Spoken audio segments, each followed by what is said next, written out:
Okay, lahat po ngayon ng mga tao dun sa naging hype sa atin nung nakaraang mga panahon, no? I believe naka-move on na po, no? Dahil bukas 25 na po. So, yeah. May mga thoughts lang po ako regarding the hype. The hype. Unang-una, kahit papano, sa hindi, ito sasabihin ko po sa inyo, to be frank with you, all of you, ng mga kapwa ko mananampalataya, may iba mang views or pananampalataya, all of us, kahit papano nagkaisa tayo. Hindi nga lang pare-pareho ang sinasabi natin, pero lahat tayo during that time, pinag-uusapan ng isang event na pinaka-aantay natin. And lumulundag ang puso ko sa ganyan. Masaya po ako. Para nagkaroon tayo ng unity, kahit may disunity. Abay, magulo yan. Magulo nga po. Huwag na pong isipin at talagang sasabog ang utak ko. Kapag isipin mo yung sinabi ko. Pero alam ko, as led by the Holy Ghost, naiintindihan niyo pong ibig ko sabihin. Pangalawa, pagmamahal kay Jesus, kitang-kita ko po sa bawat isa sa atin. So, handa nating iwan ang lahat, no? Handa nating iwan kung ano man yung mga pwede nating iwan sa mundo just to be with Jesus. Ito sa dalawang views na yan, may mga naniniwala sa September 23 rapture, meron din naniniwala. Siyempre ako nandun ako sa pangalawa na hindi naniniwala. Pero masaya ang puso ko kasi lahat po tayo, nakita ko yung pag-ibig natin sa Panginoon na we are willing to leave everything just to be with Him in heaven. Nakita ko po yan. Ito, observation video lang po itong ginawa kong ito. Doon sa hype. Pangatlo, ito po ay nangyari noong September 3. I was eating sa Jollibee. At lunch namin sa Jollibee, syempre. Favorite namin doon. At naisipan kong mag-message. September 3, around 11 a.m. 2025, syempre. I message one of our sister sa Panginoon. Sabi ko, Tita, rapture na raw po sa 23. Then, she immediately replied, si Lord lang ang nakakaalam. Ayun.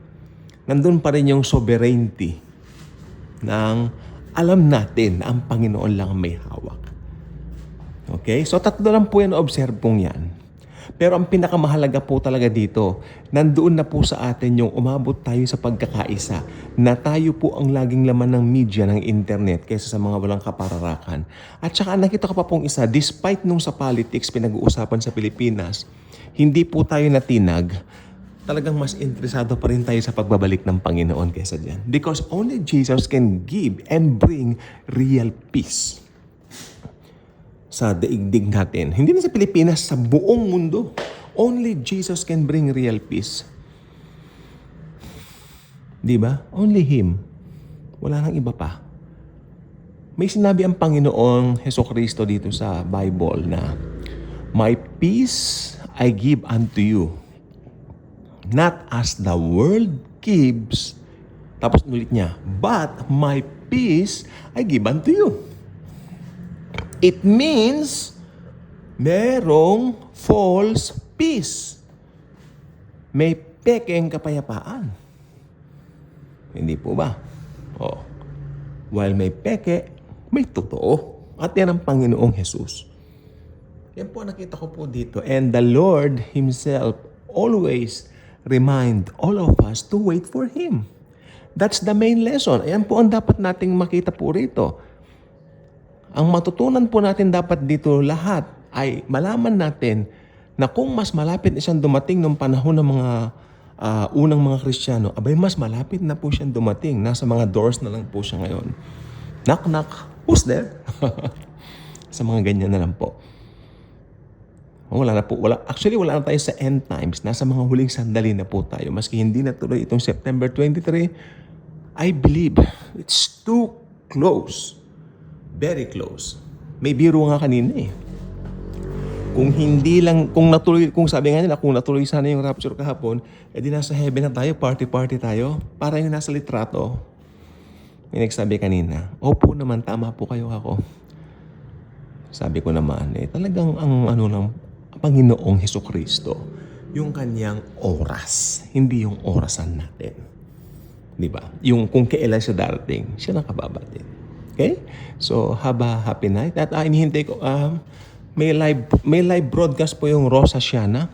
First time po nilang ginawa na i-broadcast sa buong mundo yung kanilang Piece of the Trumpet. So sana kung may time kayo, panoorin niyo po sa YouTube. Live po yun at hindi pa nagsisimula at nakita ko ilan pa lang yung mga nandoon ngayon. So yeah, baka mamaya po yun. Tignan lang po niyo kung anong oras, no? Actually, maganda po yun, pero wala po tayong kaugnayan doon. Uulitin ko po ha, wala tayong kaugnayan doon, walang kaugnayan ng rapture doon. Panoorin lang natin for entertainment's sake. Ayun lang gusto ko sabihin, but nothing else, nothing else. Okay? God bless you.